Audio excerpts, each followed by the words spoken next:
Juan Kapitulo 6, versikulo 35. Si Jesus miingon kanila, "Ako mao ang pan nga naghatag sa kinabuhi. Ang muari kanako dili nagayod gutumon, ug ang mutuo kanako dili nagayod uhawon." Ang mga puno Pan sa kinabuhi. maglikon unta sa mong pagtuo ug gagaka kami sa pagtuman sa imong mahal nga kasuguan. Ginawa na kaninyo. Santo sa Ebanghelyo sa mala ni San Mateo. O yung adto sa Jesus sa yuta duol sa lungsod sa Caesarea Filipo, dito nangutan na siya mga tinunan, sumala sa mga tao, kinsa man ang anak sa tao. Sila mitubag, nag-ingon nga siya mao si Juan magbubunyag, ang uban nag-ingon nga siya mao si Elias, samtang ang uban nag-ingon nga siya mao si Jeremias, o laing propeta. Si Jesus ang utana kanila, "Parang mo, unsa may inyo kasulti, kinsa man ako." Tumitubag si Simon Pedro, "Ikaw mo ang Mesiyas, ang anak sa Diyos nga buhi." Gingnan siya ni Jesus, "Simon anak ni Jonas, bulaang gagayod, kay kining maong kamatuuran, wala mo abot kanimo gikan bisan kinsang tao, kundili gihatag kanimo sa akong amahan na tuwa sa langit. Busa, sultihan ko ikaw. Ikaw si Pedro, o ibabaw ni ining bato, tukurong ko ang ako ang simbahan. Ubisan gani ang kamatayon, dili gayod makabuntog ni ini. Ihatag ko kanimo ang mga yawe sa gingharian sa langit. Ang imong idili din sa yuta, idili usab dito sa langit. Ang imong itugot din sa yuta, itugot usab dito sa langit." Unya gipinahan ni Jesus ang iyang mga tinunan nga dili sila manugilon kay bisan kinsa nga siya mao ang Mesiyas. So kada duhay gayuna diina ni Jesus ang iyang mga tinunan sa tin-aw gayon nga pagasulti. Kinahanglan nga moadto ako sa Jerusalem ug paantuson ako pag-ayo sa mga punuan sa mga Hudiyo ug pangulong pare. Ingon man sa mga matutudlo sa balaod, patyon ako nila, apa si katulog kaadlaw mabanhaw ako. Tungod niini, gidala siya ni Pedro pailayo sa uban ug giingnan, dili unta ka na mahitabo kanimo Ginoo. Miliso si Jesus, pinyo kang Pedro, pahawa Satanas. Nagbabag ka kanako, kang imo huna-huna sa tao, o dili sa Dios. Ang Ebanghelyo sa Ginoo. Pasalamati ang Diyos sa tanang mga Diyos, ang iyang gugma manungtanon. Pasalamati ang Ginoo sa mga Ginoo, ang iyang gugma manungtanon.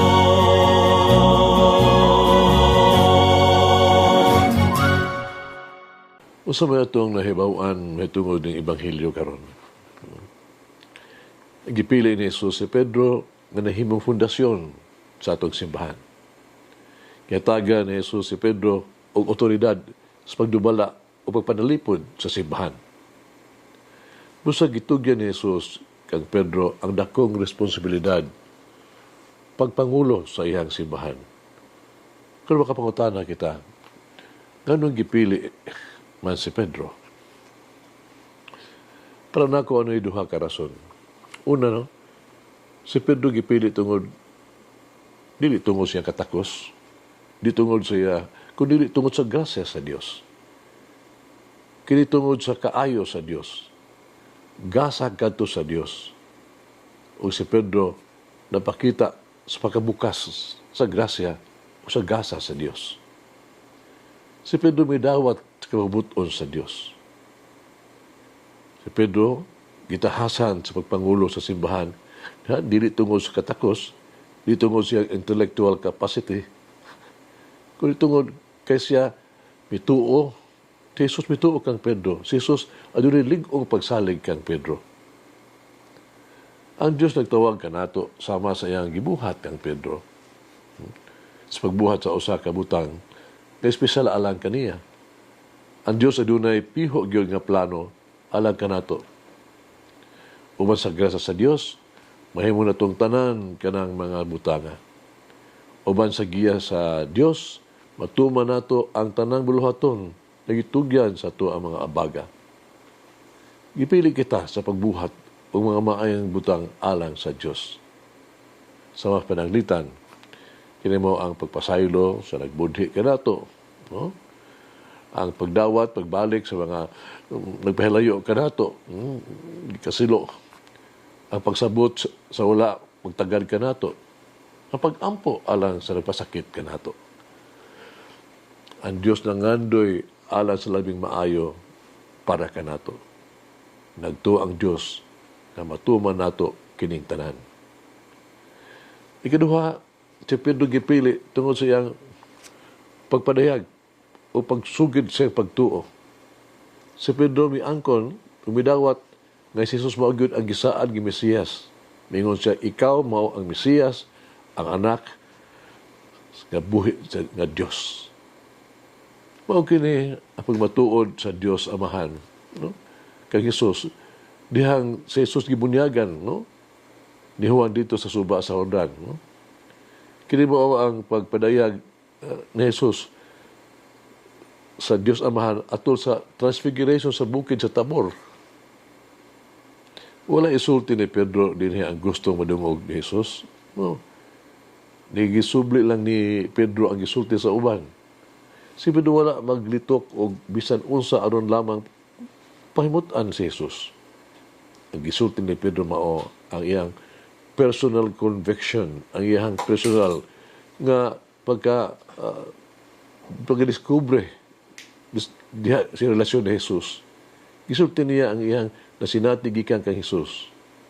Siya nagsulti dili sa iyang ulo, kundi tungod sa iyang kasing-kasing. Kumutanon ka ni Jesus, sumala sa mga tao, kita, kinsa man ang anak sa tao, usa man ni mapagtubag. Ipangayo ni Jesus, gikan ka nato ang ato personal nga hukom. Tingali mahibaw nato ang ato ang theology, no? Ang ato ang catechesis, mahimo na itong masaulog yun ang tanang mga pag-ampo, no? Pagturunan sa simbahan, mahimo na itong ihatag ang tanang prinsipyo sa ato ang Kristolang pagtuo, ilista ang tanang mga sugo. Apan, ang gusto ni Jesus mao atong personal ug suod nga pagigtagbo kaniya. Ipangayo ni Jesus, gikan kanato ang ato ang suod ug personal nga kasinatian kaniya. Atong mga tanong karon sa Jesus, Ginoo, unsay imong huna-huna para kanako? Kinsa man ako para kanimo? Doon ay sugilano sa karomanong emperador. No? Nagmarcha siya, uban siyang trupa, libot sa kadiranan sa Roma. Nalinya ang mga tao, no? Nanghugyaw, pagpakan siya, naghuot sila sa dalan. O daghang mga sundalo, no? Gibutang tubangan sa mga tao aron pagbantay bato sa bisan unsang kapiligruhan o kakulian. Sa tayong emperador nagkaduol sa usa ka plataforma, usa ka batanon, usa ka bata, no? Miambak o midali, paingon sa etablado. Gusto niyang mangumusta sa emperador. Gipugan siya sa usa ka sundalo ug giinan siya nga dili siya makaduol. Ibukutan na sa bata at sundalo, nakaila ka ba kung kinsa siya? Huwag ang sundalo mitubag, mao ka na ang emperador. Ang batang ipasabot, siya ang imong emperador. Apan, alang ka na ko, siya ako ang amahan. Hagit kinabuhi. Unsa ang mga kinaiya, ang mga butang, sa ito ang kinabuhi at kinahanglan natong usbon alang kay Jesus. Mag-ampo kita. Nagagahong mahigugmaong Diyos, among amahan. Kung adlaw uban si mong grasya ug giya, among gitugyan ang amo ang kagalingon kanimo.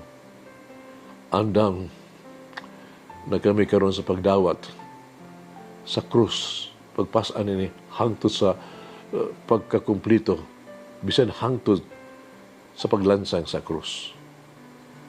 Kami karon labaw pa kay andam sa pagsunod bisan sa paghalad sa mong kinabuhi nga kanimo ug alang sa imong balaan nga plano. Andam na kami pag-usab ang sa among dagway uban nimo Jesus. Mausab ngadto sa dagway aron inigawas sa namo musanag na mi para kanimo. So diha nga kami nagtrabaho, kami paghimaya kanimo. So diha kami musulti, kami ito makapahimuot kanimo. Kung kauban namo ang mga tao mahimo namo silang lamdagan, umutultulan sila nganha kanimo. Amen. Mama Mary, guide me to listen to the voice of Christ within my heart. Mulangin ang Diyos mga gahom sa tanan, Amahan, Anak, Espiritu Santo. Amen. May the Lord of the divine mercy bless us all, heal us from all diseases and suffering. Ayun unta niya kita, tanang mga sakit na sa lawas o sa kalag, body and soul. In the name of the Father, the Son, and of the Holy Spirit. Jesus, I trust in you. Amen. Whoever eats the bread of life will never hunger, says the Lord. Kay galaan inyong nabati ang pagpaambit ug hamubong pamalandong sa pulong sa Dios pinaagi sa tulumanon pan sa kinabuhi nga gidumala ni Monsignor Daddy Silva. Hangtod na usab sa sunod higayon, daghang salamat.